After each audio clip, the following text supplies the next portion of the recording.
To fill the system with fuel and purge air from the IFSM, the ECM at key-on turns on the priming pump for 2 minutes.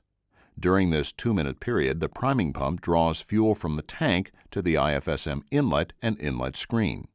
This 140-micron mesh screen prevents debris from entering the lift pump. The fuel from the inlet screen flows through the priming pump and fills the suction side fuel filter.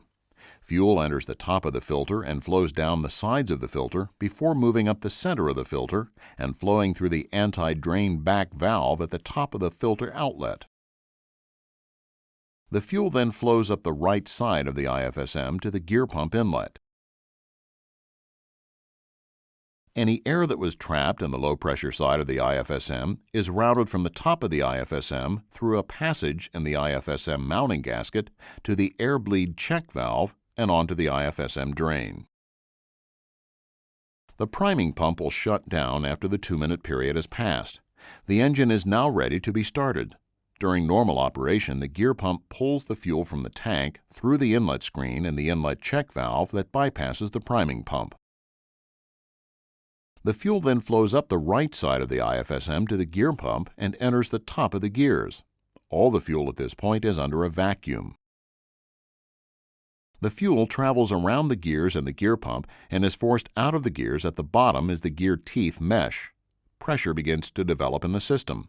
This pressure continues to increase with engine speed. As the fuel moves out of the gear pump, it passes the 320 psi regulator. This regulator dumps to drain when excessive pressure is developed in the system.